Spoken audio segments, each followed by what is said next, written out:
भैया हाथ पकड़कर चाचा जी कहकर अंदर ले गए। बड़े प्रेम के साथ नंद बाबा दौड़कर अक्रूर से भेंट की है। भगवान ने दिव्य आसन पर बिठाया है, गौशाला का दर्शन कराया है महाराज। पहले के जमाने में, आजकल तो हम सब क्या क्या दिखाते हैं अपने मेहमानों को कि हमने महाराज जा गाड़ी ली। पहले के जमाने में ये नहीं दिखाते थे। पहले के जमाने में गौशाला का दर्शन कराते थे और कहते थे कि अतिथि देवो भव, प्रेम से रहो, यहाँ पर दूध दही घी की कोई कमी नहीं है, चकाचक पाओ महाराज और चकाचक रहो। इसलिए कन्हैया ने गौशाला को दर्शन कराया है अक्रूर जी महाराज को। विविध प्रकार से भोजन करवाया है। जब रात्रि कालीन हो गए तो कृष्ण बलराम दोनों अक्रूर जी के यहाँ जाकर चरण दबाने लगे हैं महाराज। देखिए महाराज, अक्रूर जी तो क्या क्या सोच रहे थे कि कैसे कन्हैया के दर्शन करेंगे, कैसे कन्हैया के क्या क्या करेंगे, लेकिन भक्त जितना सोच नहीं पाता उससे ज्यादा परमात्मा भक्त को दे देते हैं। एकांत पाकर भगवान ने कहा, चाचा जी अब बताइए मथुरा में सब कैसे हैं? अब तो महाराज अक्रूर जी कुछ बोल ही नहीं पा रहे। पूरा कंस का षड्यंत्र समझा दिया है प्रभु को। भगवान हंसकर बोले, चाचा जी अगर मामा जी ने हमें बुलाया है, हमें याद किया है तो नहीं बताना, नहीं तो यहाँ से मेरा निकलना असंभव हो जाएगा। और यह कहकर कहना कि मेला देखने के लाने हम तो लेने आए हैं। पर जैसे ही गोविंद और दाऊ जी साथ तैयार होकर अक्रूर जी के साथ रथ पर चढ़ने लगे तो पूरी गोपियों ने घेर लिया है महाराज रथ को। गोपियों की इस विकलता को देखकर अक्रूर जी महाराज घबरा गए।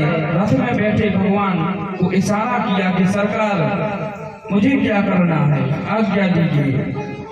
ऐसी स्थिति में रथ को हाँकना है या रथ को खड़े रखना है?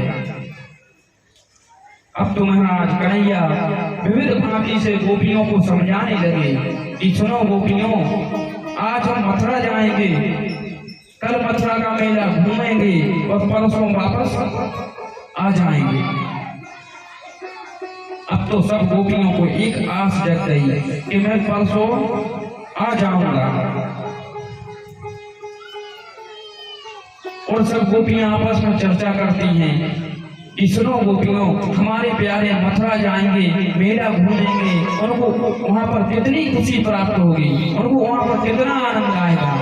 इस तरह से सभी गोपियां, और 2 दिन की तो बात है, 2 दिन बाद तो प्रभु वापस ही लौट आएंगे। जैसे जैसे अपना तो समय बीत जाएगा, यह कहकर गोपियां तुरंत मार्ग छोड़ देती हैं। अक्रूर जी ने वायु वेग से एकदम घोड़े दौड़ा दिए।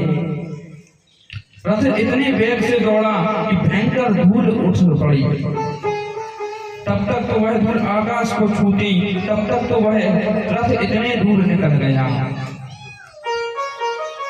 अक्रूर जी मन ही मन विचार कर रहे हैं कि ये ब्रज गोपियां में कितना अद्भुत प्रेम है, और ऐसी गोपियों का प्रेम प्रभु से उस क्रूर कंस ने से मैं दूर ले जा रहा हूँ।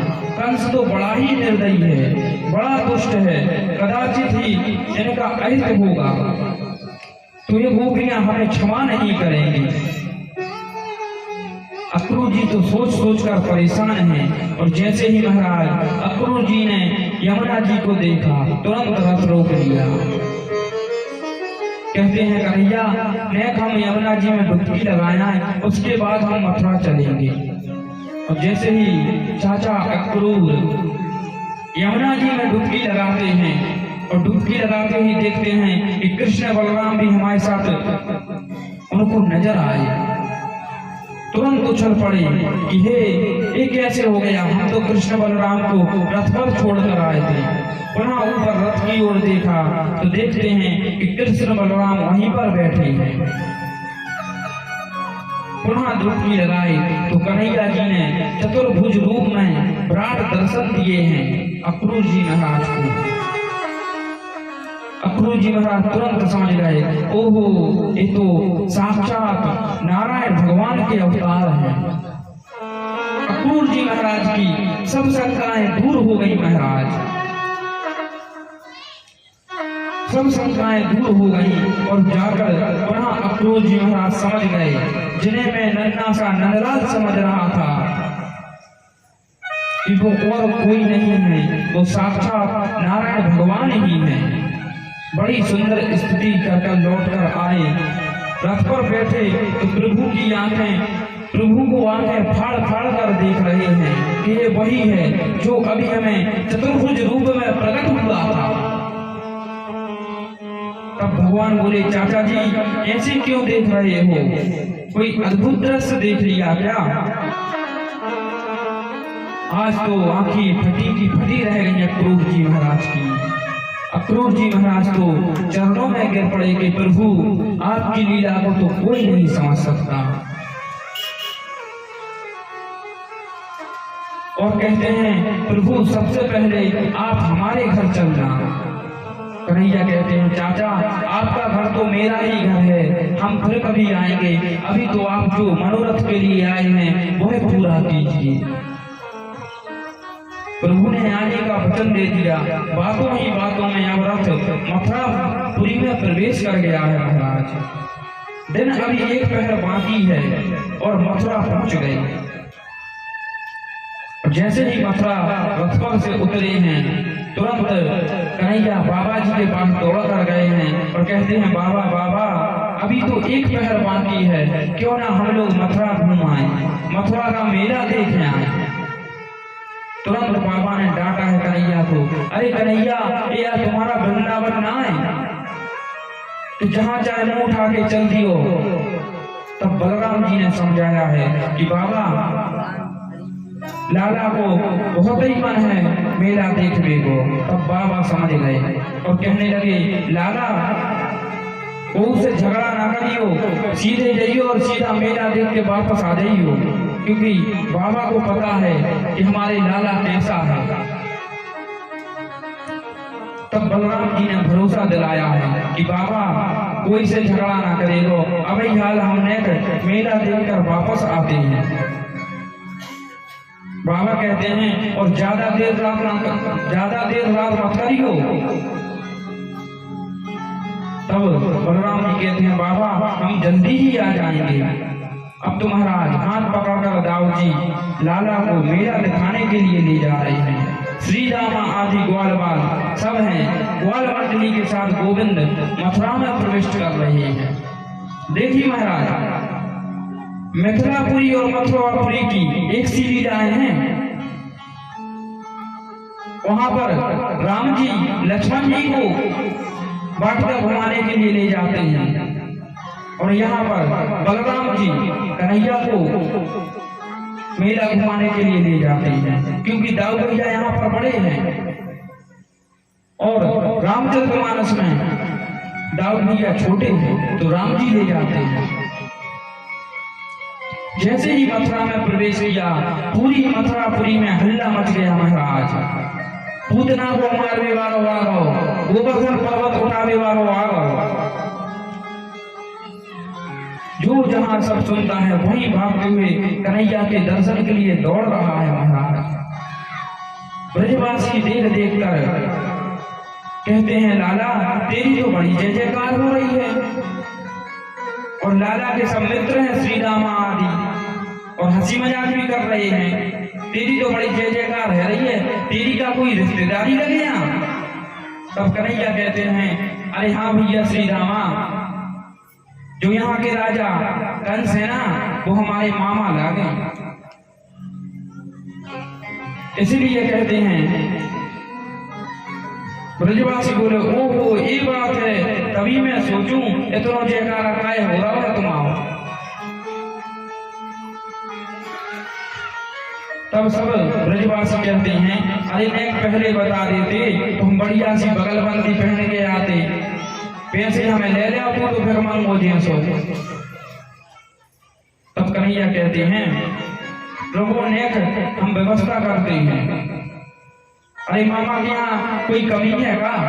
कन्हैया बोले नाराज का है रहे हो? और बोला कहा कुछ व्यवस्था करता हूँ। और जैसे ही आगे बढ़े आगे उनको कंस का धोबी नजर आया। अहंकार से भरा हुआ धोबी चला आ रहा था।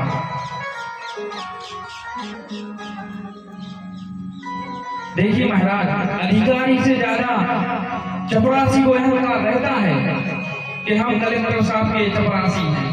इसी तरह यहाँ पर धोबी भी चला आ रहा है कि हम कंस महाराज राजा कंस के धोबी हैं। और जो निकट आया तुरंत प्रभु मुस्कुराकर बोले कि मामा जी प्रणाम। अब तो वो एकदम देखने लगा कि भैया मेरो भांजो कहां से आ गए। धोबी ने पूछा भाई मैं तुम्हारा मामा कैसे लगा?